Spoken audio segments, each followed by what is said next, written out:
Let's head over to the phones. As I always say, Illinois Policy is a site that you guys should have bookmarked. Visit it all the time because there is so much great Illinois-centric news done by people who know what they're talking about. They're quick with a critique, but they're even quicker with a solution. Yeah, they don't just, throw a few darts and walk away. They come up with ideas on how to make things better. And one of the people who makes things better and makes it actually more understandable for most of us is the chief economist for Illinois Policy. His name is Orphe Divounguy. I hope I got that right. Orphe, did I do your name right? Yes, you did. Thank you. Good morning. Good morning. I always want to have the proper respect of getting a guest name right. I get my co-host name wrong all the time, but, we want to make sure when guests come on the show, we get things right. You have got a very interesting piece up at Illinois Policy, as everything up there is. Women and minorities nearly twice as likely to lose employment from the COVID-19 pandemic. That's right. So we reported earlier that there's a huge drop-off in economic activity following the COVID-19 and the lockdown measures. And as a result, Illinois lost roughly 1.2 million jobs since the lockdown began. But the job losses didn't hit everyone equally. In fact, 1 in 5 black women lost her job. 1 in 5 Hispanic women lost her job. And so, of course, these losses exacerbated a huge employment gap between whites and minorities, but also between men and women. Women lost more jobs than men as a result of the lockdown. This is, it's disheartening. It's stunning to look at it, and obviously there are reasons behind it. Now, I'm not saying they're good reasons, but there are reasons behind it. What did you find when you dug deeper into this? Yeah, no, absolutely. So first there's this idea that the private sector, not the idea, the data actually shows the private sector shed more than 3 times as many jobs as state government. That's one, and then. In a pandemic, your occupation really matters. So when the governor of Illinois goes out and says, some industries and occupations are deemed essential and others are not, just like many other state governors did, what you end up with is a public health policy that ends up hurting the very people, the same communities that it's actually trying to protect in the first place.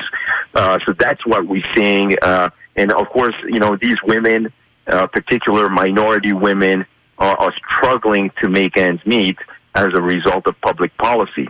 And that's unfortunate. And you have also found in looking into this isn't just a short-term deal that, okay, we're in phase 3 reopening soon. 4 and 5, we'll get everything open. You can be back to work. Oh, it'll be no problem. It was just a little glitch. But no, this is stuff that's going to take years to recover from. Yeah, I mean, this is really, really, really bad. Another thing that we learn is that, first of all, only 37% of jobs can be performed at home. And the people who are able to work from home tend to be highly educated. They have an easier time finding work, finding stable employment. Whereas, the people who tend to who are not able to perform their work at home tend to be low income. You very often do not have college degrees, and also tend to take a much longer time to find stable employment, which of course has led to many economists saying, well, this whole thing could be a big problem because you could forget about a V-shaped recovery if it takes some workers years and years. The people who are laid off years and years to find stable employment. This is, these are hard numbers to look at and painful, not just for the one person who's affected, because it isn't just the one person. It's a household then that falls under this as well, because these people are contributing to their own household and now no longer able to do so and wondering, what are we going to do? And then you sit back and you watch the private sector bear the brunt of job losses while the public sector, thousands of Illinois state workers, according to your piece, are set to get a pay raise on July 1st. That's right. We see that, and it's really, really disgusting, especially when you think of the fact that our state leaders are now asking the federal government for a handout for they're saying, we need a bailout due to COVID-19. But look, the truth is, Illinois finances were a mess before COVID-19, and COVID-19 only exacerbated the problem.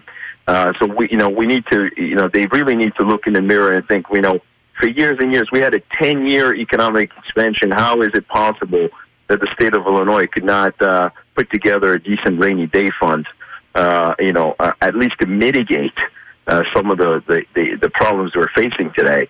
So there's been huge economic injustice, not only throughout the country, but specifically in Illinois, aimed at minorities, and public policy hasn't really helped. In fact, in most cases, it's actually made things worse, especially in their response to the COVID-19 pandemic.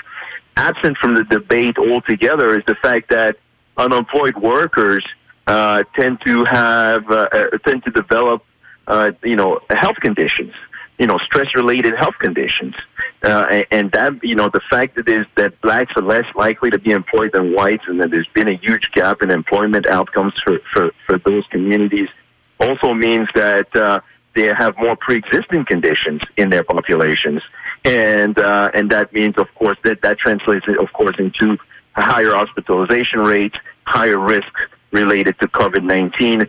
And nobody's talking about the link between unemployment and health issues, and that's a shame. So there's huge racial disparities, not just in police use of force, but also in economic and health outcomes, and the state leaders actually might have made things much worse as a result of because of their response to COVID-19, to the COVID-19 pandemic. And some of these people who continually wave the banner of being all about helping out minorities, helping out women and all that are part and parcel of the policy that's actually doing them harm.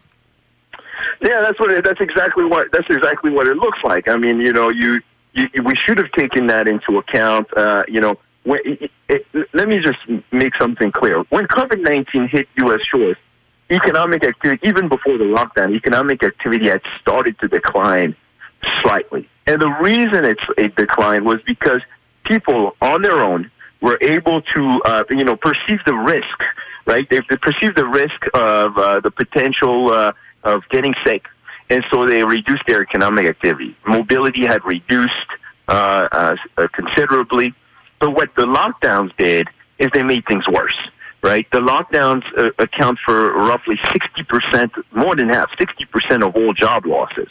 Right, so what that tells us is that job losses would not have been as severe had there not been a lockdown. And so, these broad-based, widespread lockdowns actually made things worse. Good science says, and again, just as an economist, not a public health expert, we have plenty of economic literature and research that shows that the lockdowns should have been targeted, right? Not these broad-based lockdowns. We're just going to shut off and cut off everything and turn everything off just like that overnight. They should have been targeted to populations that are more at risk, to individuals that are more at risk. We have really good medical records. And so individuals, people would have, could have been targeted. Right? If you have pre-existing conditions, yes, you can take time off and stay home and avoid contact with other people. However, closing down an entire economy and arbitrarily selecting who's essential and who's not has resulted in exacerbating economic disparities and health disparities between blacks and whites. And so it's no wonder, it's no secret that black people, I'm not too surprised that black people in America, in Illinois in particular, feel really left out to dry and are frustrated by what's going on in the state of Illinois. And Orphe, when you look at the impending progressive tax that we're talking about, most economists would argue against increasing taxes during a recession. Now, this progressive tax will jack up taxes up to 47% on more than 100,000 small businesses. At the same time, that doesn't bode well for the people who are hoping to get a job back. Exactly. So if you know, for example, that the job losses are disproportionately harming blacks and Hispanics, what you want is a strong economic recovery. You want a robust labor market recovery. Look, 4 decades of data, of evidence, show us that in economic downturns, blacks are first to lose their jobs. However, in economic recoveries, blacks and minorities actually gain. They gain a lot because when the labor market is thriving, when there are more jobs than there are workers available, it becomes very difficult, very costly for an employer to discriminate, right? So, imagine you're an employer, you create an opening, and even if you're a racist, right, when the first worker shows up and he's black, it's going to be very hard for you to turn him down because there are just not enough workers to come and apply for your position. So that's evidence across all 50 states. We see that in states that have what we call tighter labor markets, right? Lots of jobs relative to unemployed job seekers, workers. You end up with less discrimination. You end up with higher employment for blacks and a smaller employment gap between whites and blacks. So really what we should be championing is a strong, a quick labor market rebound from the hole we're in right now. And unfortunately, progressive income tax in Illinois, basically raising taxes on the businesses, these small businesses that create roughly 60% of all new jobs in the state, raising taxes on these businesses will ultimately reduce job creation and hurt these communities that are just trying to get back to a job. Makes perfect sense. You guys want to get over to Illinois Policy and check out this piece and all the other great things that are up there. The piece, Black Hispanic Women Hit Hardest After Illinois Decreed Which Jobs Were Non-Essential. Author of the piece is the chief economist for Illinois Policy, and that's Orphe Divounguy. You do some great work. You explain things very well that even a radio guy like me can wrap his head around most of it. Orphe, I appreciate you taking time out of your busy day, and I look forward to our next get-together. Oh, thank you.